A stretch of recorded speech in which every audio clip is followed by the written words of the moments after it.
ମାନବ ସଭ୍ୟତାର ସୁରକ୍ଷା ହେଇପାରିବ।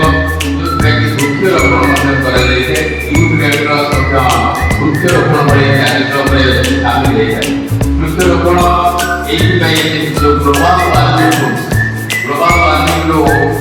ବା ସାରା ବିଶ୍ୱ ଉତ୍ତପ୍ତ ହେଇଯାଉଛି, ଯାହାଫଳରେ ଆସ୍ତେ ଆସ୍ତେ ଜୀବଜନ୍ତୁ ଏବଂ ଏ ମଣିଷ ସମାଜ ଏ ପୃଥିବୀରୁ ଲୋପ ପାଇବ। ତାକୁ ସୁରକ୍ଷା ଦେବା ପାଇଁ, ଭବିଷ୍ୟତ ପିଢ଼ିକୁ ସୁରକ୍ଷା ଦେବା ପାଇଁ ଏବଂ ଏ ପରିବେଶକୁ ସୁରକ୍ଷିତ କରିବା ପାଇଁ ଆମେ ସାରା ବିଶ୍ୱବ୍ୟାପୀ ରେଡ୍ର ସବୁ ବା ଏନ୍ଏସ୍ଏସ୍ର ଭଲେଣ୍ଟିୟର ଭାବରେ କାର୍ଯ୍ୟ କରିଥାନ୍ତି। ତା କାରଣ ହେଉଛି ଆମେ ଆମ ଅଞ୍ଚଳ କଥା ଚିନ୍ତା କରୁନାହାନ୍ତି, ସାରା ବିଶ୍ୱ କଥା ଚିନ୍ତା କରୁଛନ୍ତି। ତେଣୁ ବିଶ୍ୱ ମାନବିକତା ପରିପ୍ରକାଶ ପାଇଁ ଆଜି ଭଳି ଦିବସରେ ଆମେ ସମସ୍ତେ ସଂକଳ୍ପ ମଧ୍ୟ ସମସ୍ତଙ୍କୁ ଧନ୍ୟବାଦ ଦେଇ ମୋର ବକ୍ତବ୍ୟ ଶେଷ କରୁଛି। ଧନ୍ୟବାଦ।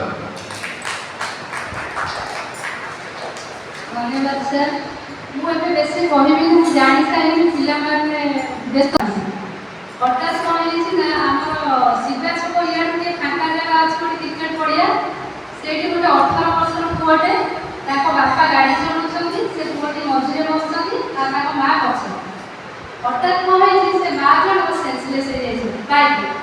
ଯେତେବେଳେ ହେଇଯାଇଛନ୍ତି, ସେ ପୁଅଟା କେମିତି ଜାଣିକିରି ପଛ ପଟରେ ଏମିତି ହାତଟାକୁ ଦେଇକିରି ତା ମାଆକୁ ଧରିଛନ୍ତି। ଯେତେବେଳେ ସେ ଧରିଛି ମାନେ ସେ ପୁରା ପଡ଼ିଯାଇଥିଲେ, ସେ ବାଲାନ୍ସ କରିପାରୁନି, ଗାଡ଼ିରେ ବସିଛି ଆଉ ସେନ୍ସଲେସ୍ ହେଇଯାଇଥିବା ସ୍ତ୍ରୀ ଲୋକଟା ସେ ବହୁତ ହେଭି ମାନେ ଓଜନ ହେଇଯାଇଛି। ସେଠି 3-4 ଜଣ ପୁଅ ଛୁଆ ଛିଡ଼ା ହେଇଛନ୍ତି, ସେ ସ୍ତ୍ରୀ ଲୋକଟା ଧରିପାରୁନାହାନ୍ତି। ସେଠୁ ସିଏ କହିବା ପୂର୍ବରୁ ମୁଁ ଗାଡ଼ି ରଖିଲି, ମୁଁ କ'ଣ ହେଇଛି ଗାଡ଼ି ରଖେଇଲି। ତାପରେ ସେ